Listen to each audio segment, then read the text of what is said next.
Commander Lehanna sat in her chair on the bridge of the storm's edge, looking through boring supply numbers on her screen. The ship was quiet, except for the usual hum of engines. Her crew was doing their regular jobs, checking systems and making sure everything worked right. It was just another normal day in space until everything changed. A loud alarm suddenly filled the bridge. The emergency communication system lit up with flashing red lights. Park Day, who handled all the ship's messages, jumped in his seat and quickly worked on his controls. "Commander, we have an emergency signal coming in," Park Day said, his voice shaking a little. "It's from far away, but the signal is very strong. Someone really needs help."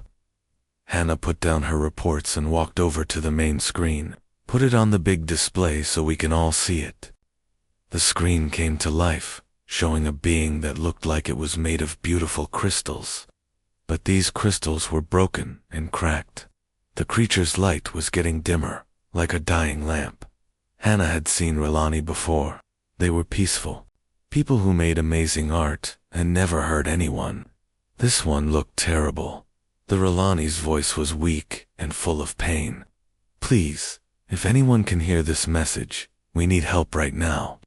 The Brutari slavers came to our world 3 days ago.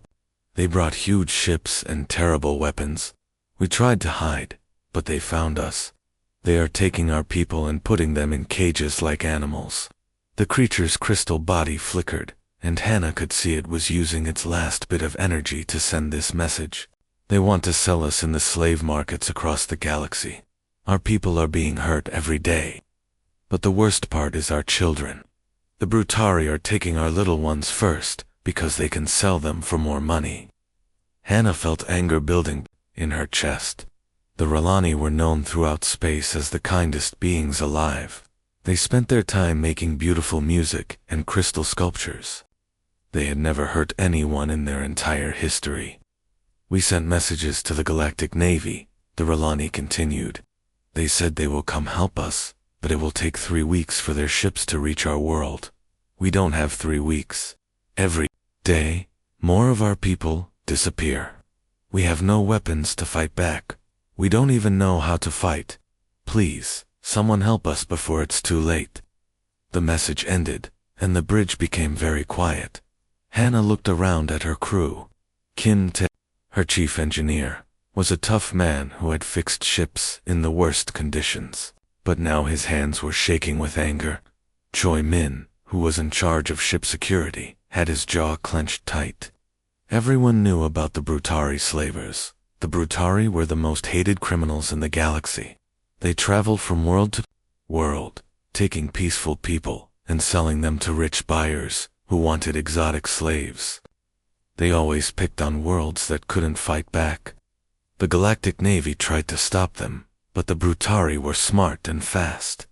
"How far away is Kyrix Prime?" Hannah asked her pilot. "About 4 days if we push the engines to maximum speed," came the answer. Kim Tae looked worried. "Commander, I need to tell you something important. Our spy satellites show that the Brutari have a huge force at Kyrix Prime. They have at least 10,000 ships surrounding the planet. Big warships with heavy weapons. We only have 1 ship." Other crew members started talking nervously. They all wanted to help the Relani, but the numbers looked impossible. 1 human ship against 10,000 enemy vessels seemed like suicide, but Hannah just smiled, and it was not a happy smile. It was the kind of smile that made enemies afraid. "Kim Tae, you're right about one thing. 10,000 ships is a lot." She walked to the center of the bridge and looked at each of her crew members. "But you're forgetting something important. We're humans. We came from Earth, a world so dangerous that most aliens think it should be destroyed. We survived ice ages, wars, plagues, and disasters that would wipe out other species." Her voice got stronger. "The Brutari think numbers matter more than heart. They think big ships matter more than courage. They're about to learn why the galaxy calls us Deathworlders." Hannah turned to her pilot. "Set our course for Kyrix Prime. Maximum engine power. We're going to show these slavers what happens when they hurt innocent people." The crew began working with new energy. They all knew this mission would be dangerous, maybe impossible. But they also knew they couldn't let the Relani suffer while they did nothing. This was what humans did best, protecting those who couldn't protect themselves. The storm's edge moved through space toward Kyrix Prime, like a single arrow flying toward a fortress. 4 days had passed since they received the desperate message from the Relani. Commander Hannah and her crew had used every minute to plan something that most aliens would call completely insane. Lieutenant Yoon Jae stood at the tactical station, his face lit up by the glow of multiple screens showing enemy positions. He had been studying the Brutari fleet for hours, counting ships and weapons. The numbers were not good. "Commander, I've got the full picture now," Yoon Jae said, pointing to the holographic display that showed the space around Kyrix Prime. "The Brutari have 17 of their biggest warships forming a ring around the planet. Each one is 3 times the size of our ship and has enough firepower to destroy a small moon." He touched the screen, and more red dots appeared. Behind the big ships, they have 40 smaller destroyers moving in patrol patterns. These ships are fast and armed with missiles that can track us anywhere we go. The display zoomed in closer to the planet, and if we somehow get past all of that, they have over 200 fighter ships flying around the planet like angry wasps. Each fighter has 2 pilots and enough weapons to blow us apart. Song Hai, the pilot, looked up from her controls. Her job was to fly the ship, and she was very good at it. But even she looked worried. "Commander, should we try the standard rescue approach? We could call for backup from nearby systems and wait for more ships to arrive." Hannah shook her head and walked closer to the main display. She studied the planet below the enemy ships. Kyrix Prime was not a nice, peaceful world like Earth's gardens. The planet was covered in violent electrical storms that never stopped. Lightning bolts as thick as trees shot between the clouds constantly. The atmosphere was full of poisonous gases that would kill most life forms in minutes. "Look at those storms," Hannah said, pointing to the swirling clouds around the planet.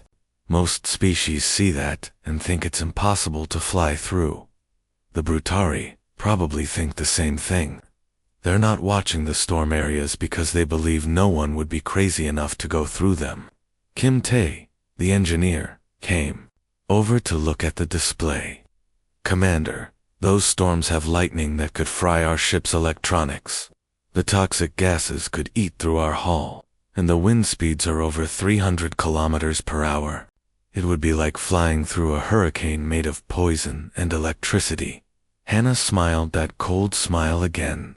"Kim Tae, where did we humans come from?" "Earth," he answered, not sure where she was going with this question. "And what was Earth like when our ancestors were learning to survive?" Kim Tae thought for a moment. "Well, we had ice ages that covered most of the planet in snow. We had hurricanes and tornadoes, volcanoes that could destroy entire continents, poisonous swamps full of deadly animals." "Exactly," Hannah said. "Other species look at those storms and see death. We look at them and see Tuesday afternoon weather on Earth. The Brutari made a big mistake. They're thinking like normal aliens, not like humans." She turned to face her crew. "We're not going to attack their big ships. We're not going to fight their fighters in space. We're going to do something they'll never expect. We're going straight down through those storms and landing on the planet." The bridge became very quiet. What the commander was suggesting had never been tried before. Most species built their rescue ships to fight in the safety of space, not to dive through deadly storms. "Prep the assault pods," Hannah continued, her voice full of confidence. "We're taking 12 people down to the surface the hard way." The assault pods were special capsules designed to protect humans during the most dangerous missions. Each pod was like a tiny spaceship that could survive crash landings, explosions, and extreme weather. They were painted black to avoid being seen and packed with everything a human soldier needed to survive on a hostile world. Within 2 hours, 12 crew members had volunteered for the mission. Each person climbed into their pod, sealed it shut, and ran final equipment checks. They carried weapons, food, medical supplies, and communication devices. Most importantly, they carried the determination that made humans famous across the galaxy. As the pods launched toward Kyrix Prime's raging storm systems, something amazing happened. The Brutari sensors, which could track ships across entire solar systems, completely lost the humans. The aliens had never programmed their computers to look for anyone crazy enough to fly through such dangerous conditions. The rescue mission had begun, and the Brutari had no idea what was coming for them. The assault pods hit Kyrix Prime's surface like meteors made of steel and determination. Captain Bajon felt his pod shake and spin as it crashed through the planet's deadly atmosphere. Lightning struck his pod 3 times during the descent, but the human-built armor held strong. Acid rain that could melt most alien metals just rolled off the specially treated hull. Chen's pod finally slammed into the ground in what looked like a forest made entirely of sharp crystals. Each tree was like a giant glass sculpture, beautiful but deadly. The impact was so hard that it would have killed most aliens, but Jun had trained for landings like this in Earth's deserts and mountain ranges. He quickly checked his equipment inside the cramped pod. His oxygen mask was working, filtering out the poisonous gases in the air. His armor was intact, protecting him from the toxic atmosphere. Most importantly, his communication device was still functioning so he could talk to his team. "Sound off, everyone," Jun said into his comm unit. "I need to know who made it down safely and where you landed." The first voice to respond was Lee Su, one of the team's best scouts. "This is Lee Su from Pod 7. I landed in some kind of swamp that smells like rotten eggs. The ground is bubbling with hot sulfur, but my boots are handling it okay. I'm mobile and ready to move." Jun smiled, despite the dangerous situation. Lee Su had trained in the sulfur springs of Iceland and the hot swamps of Louisiana. A alien planet's toxic bog was just another day at work for her. "Hanbo here," came the next voice. "My pod landed right in the middle of what looks like an avalanche zone, but instead of snow and rocks, it's all sharp crystal formations. Some of these crystal chunks are as big as cars, and they're still moving around, but I found a safe path through them." Hanbo was their mountain climbing expert. He had scaled cliffs during blizzards and crossed glaciers that most people couldn't even walk on. Moving through unstable crystal formations was dangerous, but not impossible for someone with his skills. One by one, the other team members reported, and each person had landed in a different type of deadly terrain. Some were in areas where the ground was so hot it glowed red. Others were in zones where the air was full of crystal dust that would cut up the lungs of any species except humans, who had learned to work in Earth's dusty mines and sandstorms. The Brutari slavers had made a huge mistake in their planning. They had looked at these dangerous areas and decided that no rescue team would ever try to land there. They were right about most species, but they had forgotten about humans. Earth had taught humanity to survive in places that other aliens considered uninhabitable. Jun opened his pod and stepped out into the alien world. The air was thick and hard to breathe, even with his mask. The ground under his feet was covered in crystal formations that caught the dim light and threw it around like a broken mirror. In the distance, he could see geysers shooting up from the ground, but instead of water, they were spraying superheated liquid that glowed orange and red. He activated his scanner, a device that could detect life forms from several kilometers away. Immediately, the screen lit up with dozens of signals. R'Lani prisoners, being held in a facility just 3 kilometers to the south. But between Jun and those prisoners was a field of active crystal geysers. These natural formations shot spikes of superheated mineral hundreds of meters into the air every few minutes. The spikes were sharp enough to cut through metal and hot enough to melt rock. Most species would look at this obstacle and turn around, Jun had trained in the volcanic regions of Hawaii and Iceland. He had learned to predict when geysers would erupt by watching the ground and listening to the sounds deep below. He had practiced moving quickly across unstable terrain while avoiding natural hazards that could kill him instantly. "Team Alpha, this is Jun," he spoke into his com. "I've got Ralani's signatures, 3 clicks south. There's a geyser field between us and the target, but it's nothing we haven't handled before. Remember your training from Yellowstone and the Ring of Fire?" His team knew exactly what he meant. They had all practiced rescue operations in Earth's most dangerous natural environments. Now, it was time to use those skills to save innocent lives. "Time to move out," Jun said, starting his careful journey through the deadly crystal geysers. "Let's remind the galaxy why they call us Dev." Sergeant O'Min moved through the crystal forest like a shadow that had learned to hunt. The trees around her were not like Earth trees at all. They were made of sharp crystal that could cut through metal, with edges so thin they were almost invisible. Most aliens would have been sliced to pieces just trying to walk between them. But Min had trained in Earth's thorniest jungles and sharpest mountain passes. She knew how to move her body in ways that avoided danger, how to step carefully, and bend around obstacles that would trap other species. Her movements were so smooth and quiet that even the crystal formations didn't make noise as she passed. Ahead of her, 3 Brutari guards stood watch outside a small building where Ralani prisoners were being held. The Brutari were huge creatures, almost 3 meters tall, with thick scales and powerful muscles. They carried heavy weapons and wore armor that could stop most attacks. But they had made one big mistake. They thought their size and strength made them safe. Min had studied these aliens during the trip to Kyrix Prime. She knew exactly where their armor was weakest, exactly where to aim to stop them quickly and quietly.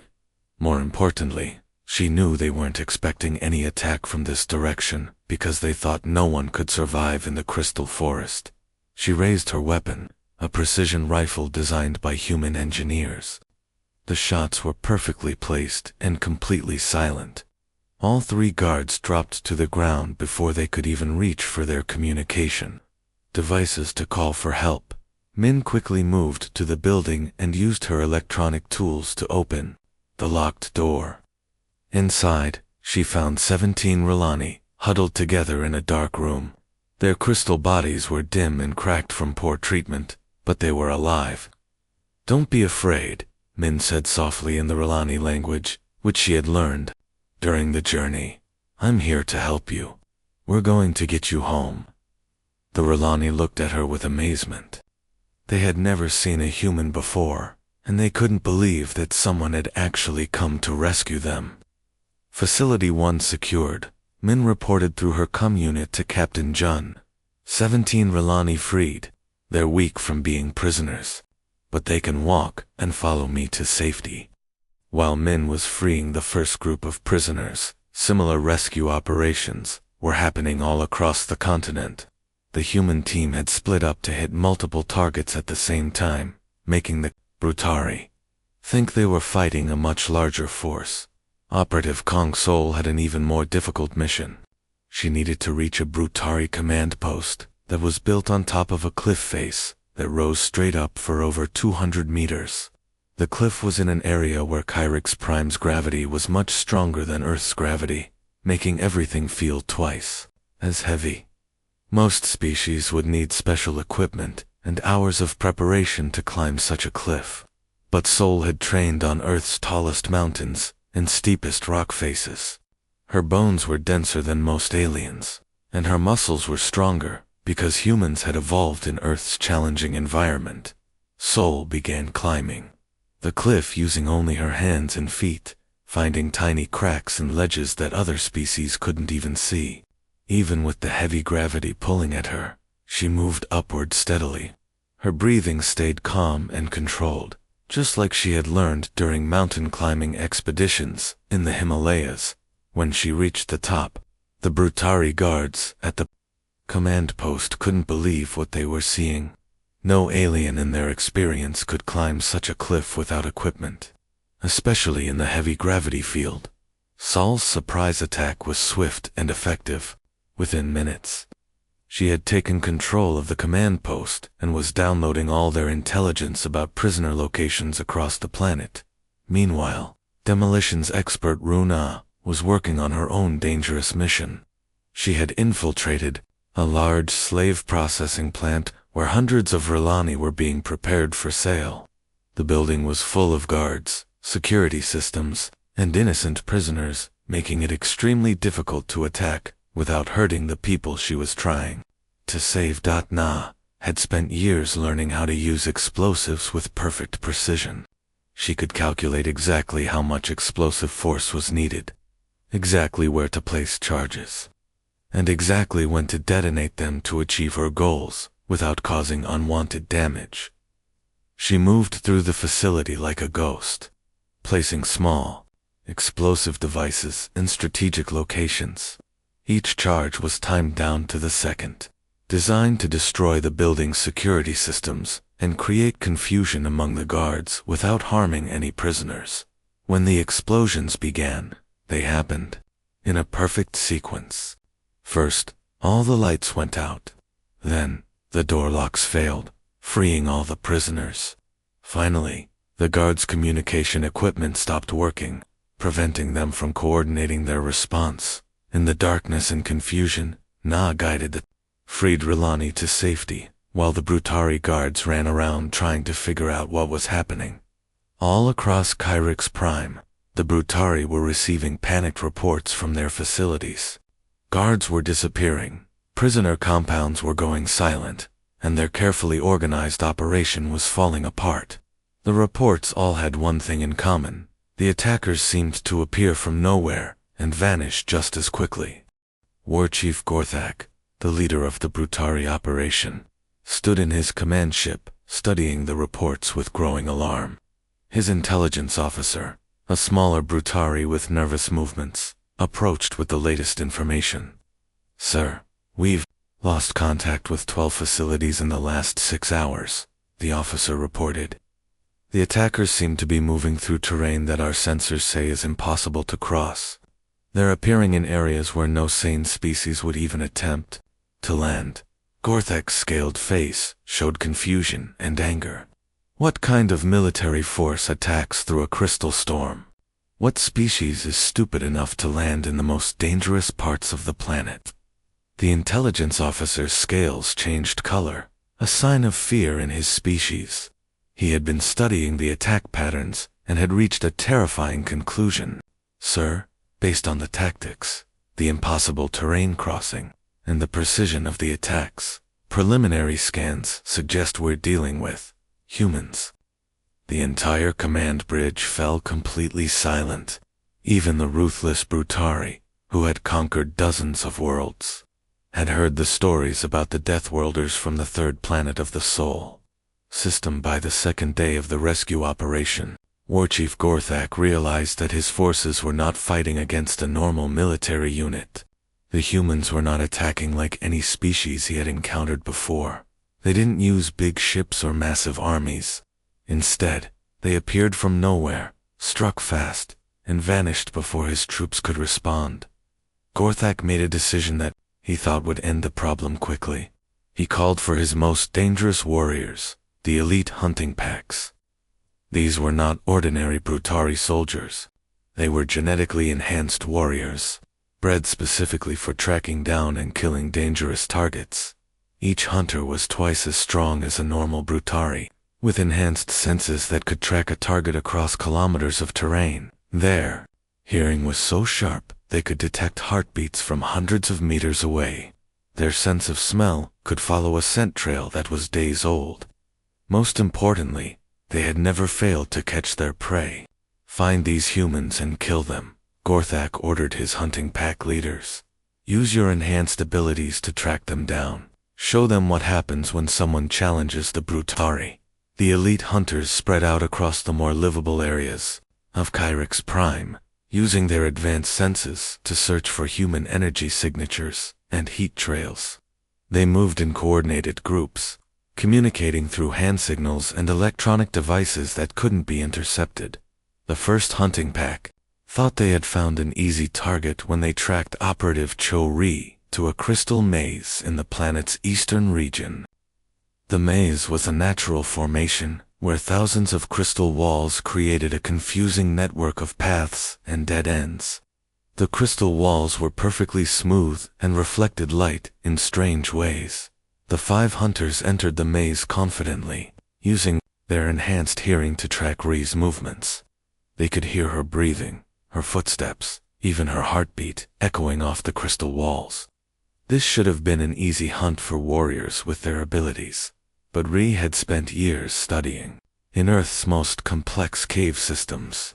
She had learned how sound behaved in enclosed spaces, how echoes could be used to confuse enemies, and how to make noise in one location while actually being somewhere completely different. As the hunters moved deeper into the maze, they began to hear strange things. Ri's footsteps seemed to come from all directions at once. Her breathing sounded like it was right behind them, then far ahead, then above them. The crystal walls were amplifying and reflecting every sound, creating an acoustic nightmare for creatures who depended on their hearing. "She's everywhere," one hunter whispered to his team leader, his enhanced ears spinning frantically as he tried to locate their target. "Impossible," the team leader replied. "There's only one human. Keep moving forward." But as they advanced, the confusion got worse. The crystal maze was turning their greatest strength into their greatest weakness. Their super-sensitive hearing was picking up so many reflected sounds that they couldn't tell what was real and what was an echo. Ri had positioned herself in the center of the maze, in a spot where she could create sounds that would bounce off the walls in specific patterns. She used techniques she had learned in Earth's echo chambers and limestone caves, making noise that would travel through the crystal formation in ways that completely confused her. Pursuers thought, when the hunters finally found what they thought was Ri's location, they discovered nothing but empty crystal walls. But by then, it was too late. Ri had used their confusion to move behind them, and her counterattack was swift and precise. When the smoke cleared from the brief battle, all 5 elite hunters lay motionless on the crystal floor. Ri had vanished back into the maze like she had never been there at all, leaving no trace except the proof that even the Brutari's best warriors could be defeated. War Chief Gorthak watched the recording from the hunters' helmet cameras with growing alarm.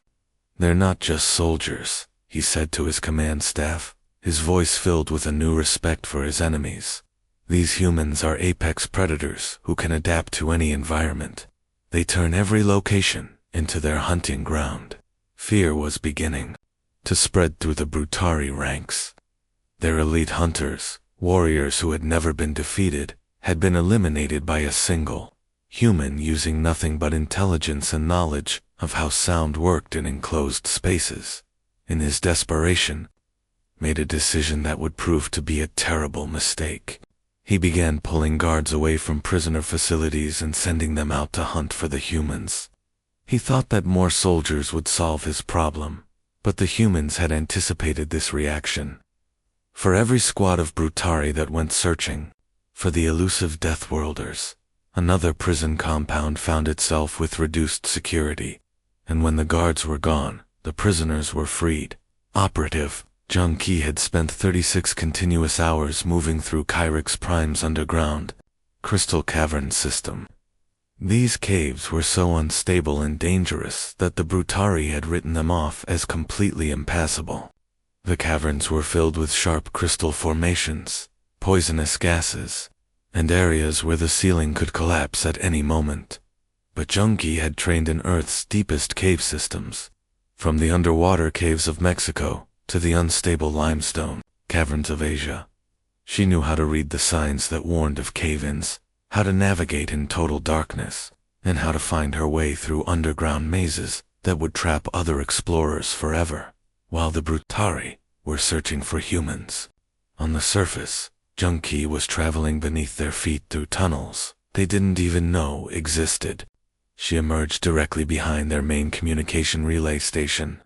the facility that coordinated all Brutari operations on the planet. Her attack on the communication center was surgical in its precision.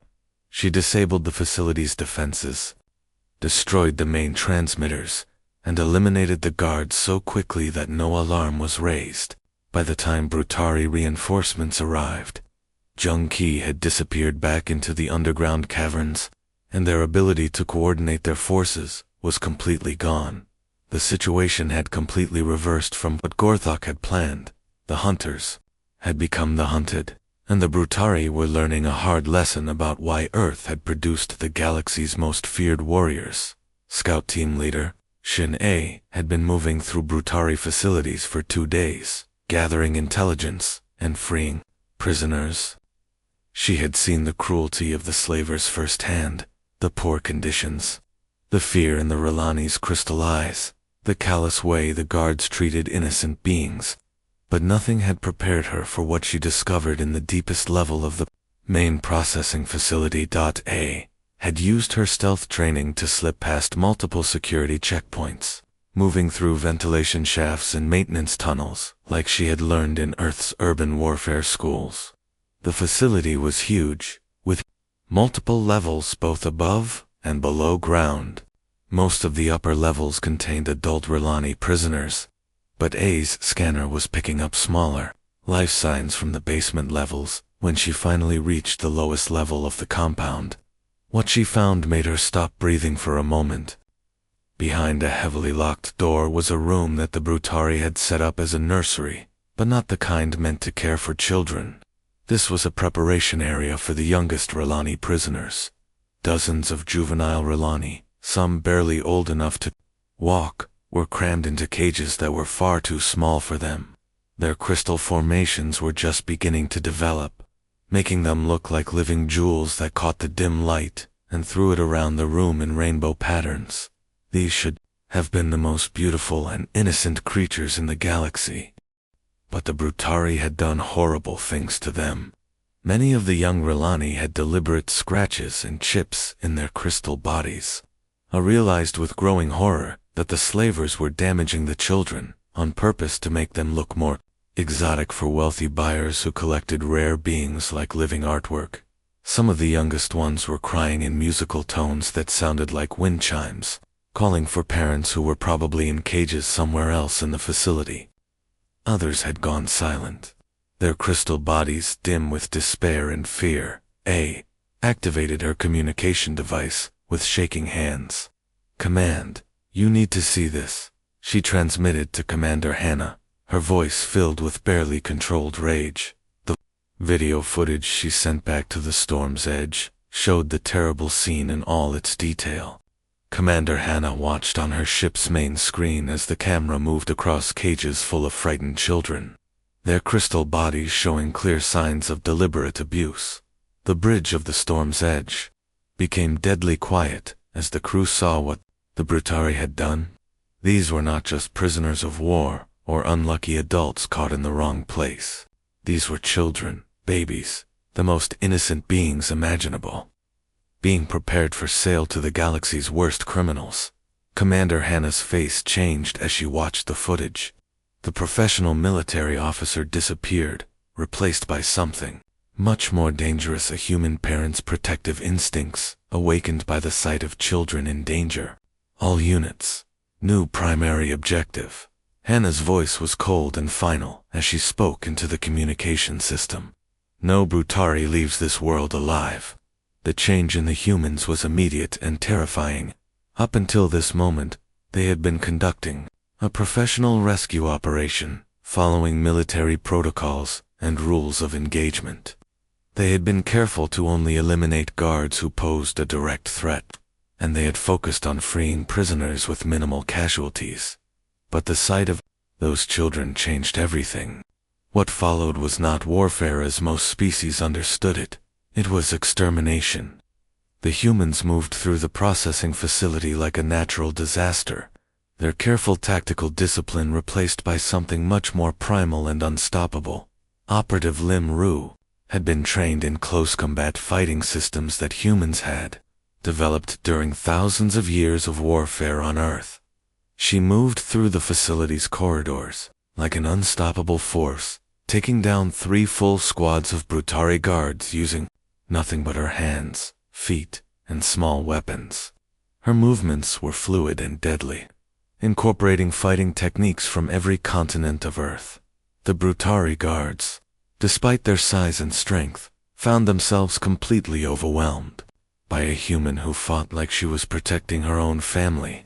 Limru had seen the footage of the children, and every guard she encountered paid the price for their species' cruelty. Engineer Park so used her technical skills to turn the facility's own systems against its operators. She made her way to the power core and began modifying the energy output systems with tools she carried in her equipment pack. Her plan was brilliant and surgical: create an electromagnetic pulse that would destroy all Brutari equipment while leaving the organic prisoners completely unharmed. The technical skill required for such precise electrical work was beyond what most species could achieve, especially under combat conditions. But humans had learned to innovate and adapt during their homeworld's resource wars and technological conflicts. Park So worked with steady hands even as explosions and combat sounds echoed through the facility above her. When her modifications were complete, the electromagnetic pulse swept through the entire complex in a carefully controlled wave. Every piece of Brutari technology, weapons, armor, communication devices, security systems, simply stopped working.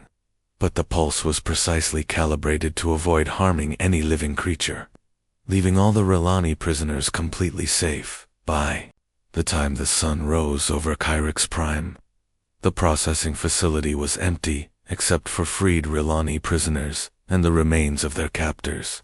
The young Relani who had been in the nursery were carefully carried to safety by humans who handled them as gently as they would their own children. Before leaving the facility, Commander Hannah sent a message on all Brutari communication frequencies across the planet. The transmission was simple and final. You touched their children, there will be no mercy. Military historians across the galaxy would later study this engagement as a turning point in human warfare tactics. It was the moment when humanity's protective instincts completely overrode their usual tactical restraint, creating something that terrified even experienced combat veterans from warrior species. The Brutari had made the worst possible mistake. They had threatened children while humans were watching. The rescue of the young Relani children created a change that no one had expected. Word spread quickly through the freed prisoner groups about what the humans had done, how they had risked everything to save the children, how they had fought with such fierce determination when they saw innocents in danger. The adult Relani prisoners, who had been weak and hopeless just days before, suddenly found something they hadn't felt in months: courage.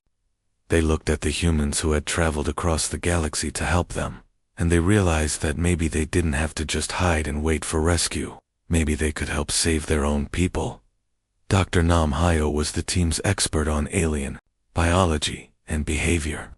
She had studied dozens of different species throughout her career, learning how their bodies worked and what made them unique. When groups of freed Relani approached her, asking how they could help fight back, she was ready with answers.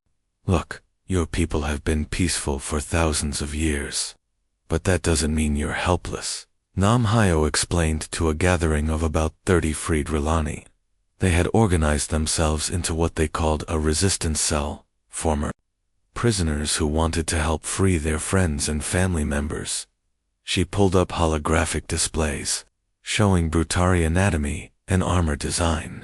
The slaver's protection is built to stop energy weapons, the kind of high-tech guns that most military forces use.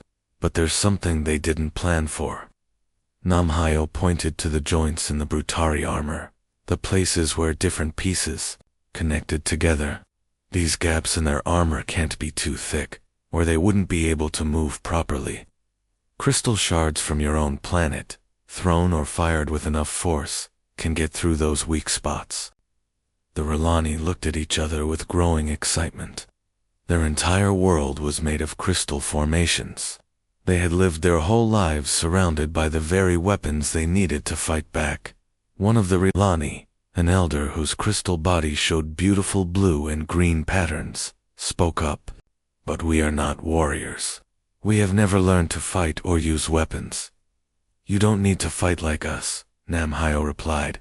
"You need to fight like yourselves. You know this planet better than the Brutari ever will. You can move through crystal formations that would slow down or trap other species. You can appear and disappear in your own environment, like living shadows." Within hours, the Relani had begun crafting weapons from their planet's natural crystal formations. They shaped sharp projectiles that could be thrown with deadly accuracy. They created simple but effective tools for cutting through Brutari equipment. Most importantly, they began moving through their homeworld's terrain with a grace and speed that amazed even the humans.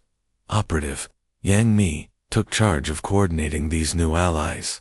She had experience teaching combat tactics to different groups, but she had never worked with a species like the Relani before.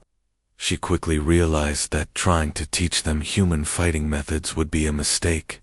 "Don't try to fight like humans," Yang Mi told them during their first training session. "Fight like Relani, who are protecting their families. Use your natural abilities, your speed through crystal terrain, your knowledge of this planet, your ability to communicate with each other using light patterns." The results were remarkable. Soon, Brutari patrols that had been moving freely across Kyrix Prime began encountering coordinated ambushes that they couldn't understand or counter. The attacks combined human precision and planning with Relani, environmental knowledge, and natural abilities. A typical ambush would begin when Relani scouts, moving silently through crystal formations, would identify a Brutari patrol. They would signal the location to human operatives using light patterns that only their species could create. The humans would position themselves for maximum tactical advantage, while the Relani used their terrain knowledge to set up escape routes and fallback positions. When the attack began, crystal shards would rain down on the Brutari from positions they thought were impossible to reach. Before the slavers could respond, their attackers would vanish into crystal mazes and underground passages that only natives of the planet could navigate. War Chief Gorthak watched surveillance footage of these attacks with growing alarm and confusion. His troops, who had easily conquered this planet just days earlier, were now being systematically outmaneuvered by the very creatures they had captured and enslaved. "The prey has learned to hunt," Gorthak said grimly to his command staff. "These peaceful creatures have somehow become dangerous. How is this possible?" His intelligence officer studied the tactical reports with nervous movements. "Sir, it appears that the humans are not just conducting rescue operations. They are teaching the Relani how to fight back. Every freed prisoner becomes a potential soldier in their resistance." What Gorthak didn't understand was that the human presence had awakened something in the Relani that their peaceful culture had kept hidden for generations, the primal instinct to protect their families at any cost. The humans hadn't just given them weapons and tactics. They had shown them that even the most peaceful beings could find strength when defending those they loved. "Commander." Hannah smiled as she reviewed the tactical reports coming in from across the planet. Humans had always been teachers, as well as warriors throughout their history. They had shared knowledge, techniques, and most importantly, the belief that ordinary people could become extraordinary when fighting for something greater than themselves. The Relani were learning the galaxy's most valuable lesson. Sometimes, to preserve peace and protect the innocent, you must be willing to stand up and fight. War Chief Gorthak stood on the bridge of his massive flagship, watching his carefully planned operation fall apart on every screen around him. Reports were coming in from across Kyrix Prime. His ground forces were being destroyed by the combined attacks of humans and Relani resistance fighters. Facilities that had taken weeks to set up were being liberated in hours. The war chief was a veteran of dozens of successful slave raids, but he had never faced anything like this before. His elite hunting packs had been eliminated. His communication systems were destroyed. His troops were being outfought by creatures he had thought were helpless prey. In his desperation, Gorthak made a decision that would seal his fate. He ordered all remaining prisoners on the planet to be brought up to his flagship in orbit. Thousands of R'hllani, including many of the children who had been rescued and then recaptured during the chaos, were loaded into the ship's cargo holds. When the last transport shuttle had docked, Gorthok opened a communication channel that broadcasts across the entire star system. His voice was filled with rage and fear as he delivered his ultimatum. Deathworlders. His transmission echoed through space, reaching every human communication device. Yes, I know what you are. Your reputation is galaxy's most dangerous warriors. Precedes you. But even Deathworlders have limits. You cannot breach a dreadnought's defenses. My ship has armor that can withstand planet-killing weapons and shields that have never been penetrated. He paused dramatically, knowing that the humans were listening. Surrender now, and submit to capture, or I will execute every single prisoner aboard this ship. Thousands of R'hllani, including the children you fought so hard to save, will die. You have 1 hour to decide. The transmission ended, and Gorthak waited for the humans to respond with their own surrender message. Instead, what appeared on his sensors made him question his sanity. Every remaining human assault pod was launching from Kyrex Prime's surface, heading directly toward his flagship, but they weren't targeting the ship's weapons, engines, or any other critical systems. According to his tactical officer's analysis, the pods were aiming for the ship's waste disposal, ports, and maintenance hatches. Sir, this makes no sense, his tactical officer reported. Those entry points are less than 2 meters wide and heavily reinforced. No military force would attempt to board a capital ship through waste systems. Down on the planet operative. Ko-Du was sealing his assault suit and checking his equipment one final time. He looked at Commander Hannah through his helmet's communication system with a mixture of respect and disbelief. Commander, did I understand correctly? We're conducting a boarding action through the garbage chutes? Ko-Du asked. I've trained for a lot of crazy missions, but this one might be the most insane thing we've ever attempted. Commander Hannah was performing her own pre-mission checks with the calm efficiency of a veteran warrior. Ko-Du, think about it logically. The bigger a ship is, the more waste it produces. The more waste it produces, the more places it needs to dump that waste. And we've had plenty of practice fighting in tight, unpleasant spaces.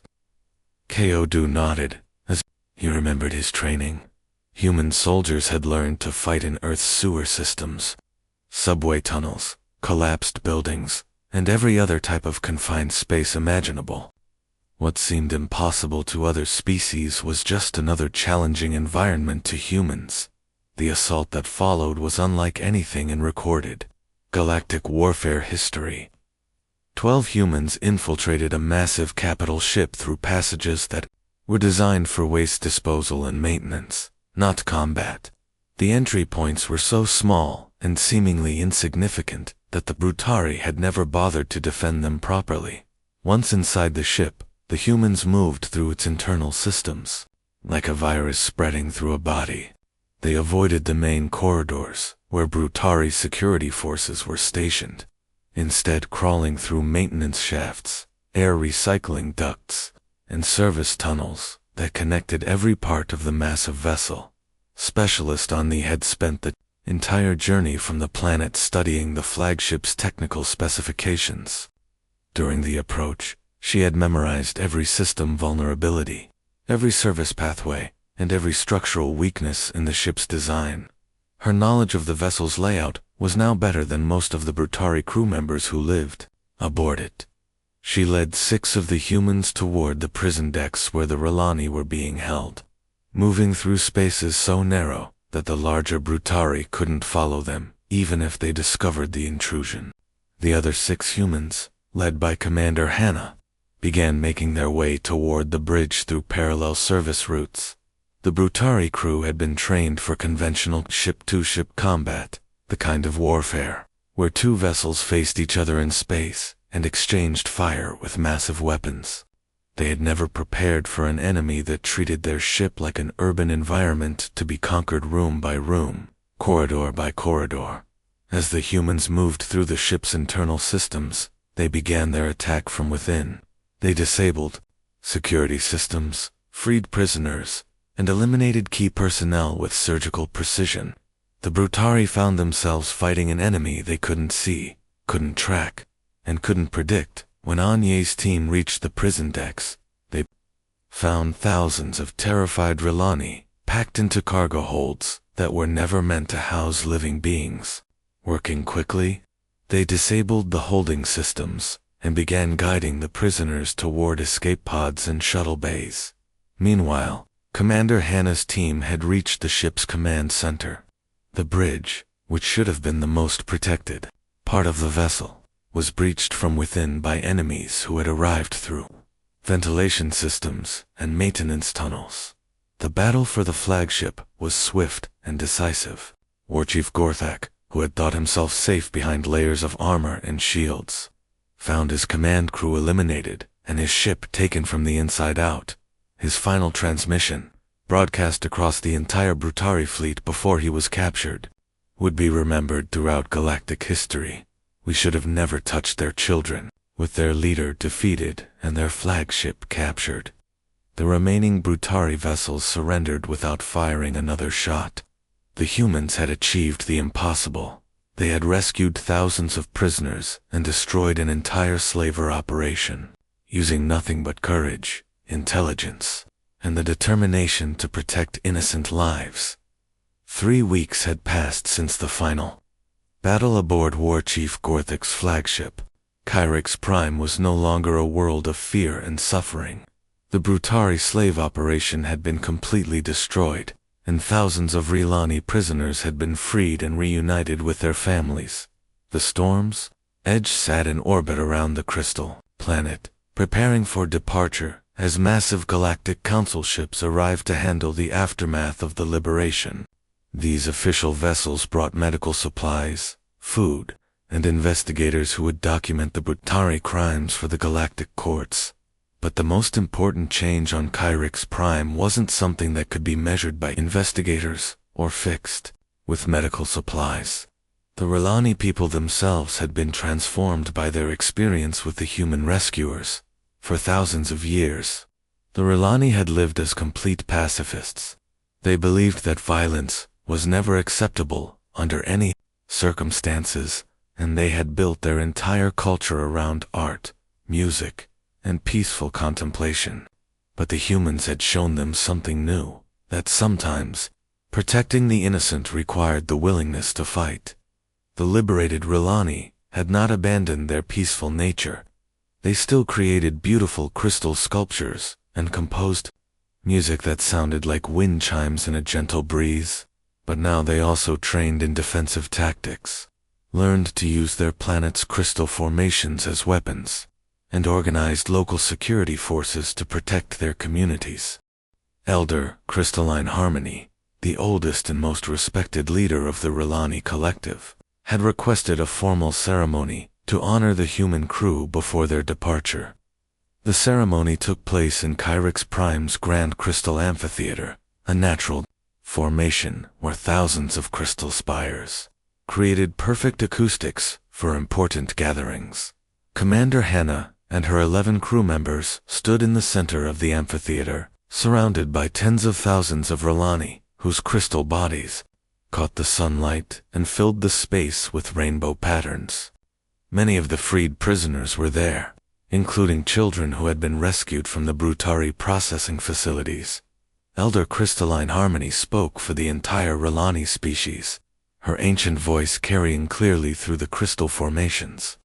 Humans of the Storm's Edge, you have given us more than freedom from our captors, she began, her words chiming like wind moving through crystal formations. When you first came to our world, we were a people who had forgotten that love sometimes requires strength. We thought that being peaceful meant being helpless. You showed us that protecting the innocent is the highest calling any being can answer. The elder paused, and thousands of Rilani voices joined together in a harmonious sound that was part music and part language. When the chorus ended, she continued, "You taught us that we can remain a peaceful people while still being willing to defend our families. You showed us that the greatest warriors are not those who seek conquest, but those who cannot abandon others in need." The ceremony was being broadcast across the entire galaxy through communication networks that reached every civilized world. Billions of beings watched as a peaceful species honored warriors from a distant planet, and the message spread throughout known space. The humans from Cell 3 were not just another military force. They were something unprecedented in galactic history, a warrior species that fought not for territory or resources, but for the protection of innocent life. The Deathworlders had proven that their greatest weapon wasn't their ability to survive hostile environments or their tactical skills, but their inability to ignore suffering. As the ceremony concluded and the Storm's Edge prepared to depart, Commander Hannah received a priority transmission from Earth Command. The message contained coordinates for another star system and another desperate plea for help. "Commander, we're receiving reports from the meditation worlds," the transmission explained. "Slavers are harvesting the philosophers and artists there for their unique brain chemistry. The local populations have no defenses, and the Galactic Navy is responding to emergencies in 3 other sectors." Hannah looked at her crew, seeing the same determination in their eyes that had carried them through the mission to Kyrix Prime. They were tired from weeks of combat and rescue operations, but none of them hesitated. "Set course for the meditation worlds. Maximum burn," Hannah ordered her pilot. Her crew smiled as they began preparing for their next impossible mission. The galaxy was vast and filled with predators who preyed upon peaceful worlds. Criminal organizations, slave traders, and pirates operated in the spaces between civilized systems, targeting those who couldn't defend themselves. But the galaxy also contained 12 humans aboard a ship called Storm's Edge, and that simple fact was beginning to change everything. In the months and years that followed the liberation of Kyrix Prime, rescue operations across the galaxy would be known by a simple phrase. When slavers gathered their fleets and pirates planned raids on defenseless worlds, someone would always ask the same question: what if the humans are coming? That phrase struck fear into the hearts of those who harmed the innocent, and brought hope to victims who had thought no one would help them. Rescue ships from dozens of species began copying human tactics, and peaceful worlds started requesting human advisors to help them organize their defenses. The Deathworlders, from the 3rd planet of the Sol system, had found their true purpose among the stars. They were not conquerors seeking to build an empire, but guardians who had appointed themselves protectors of those who could not protect themselves. The Storm's Edge jumped to faster-than-light travel, carrying its crew toward their next mission. Behind them, Kyrix Prime continued to heal and grow stronger. Ahead of them, the meditation worlds waited for salvation that they didn't yet know was coming. The universe would never be the same, because somewhere in the darkness between the stars, humans were coming to help.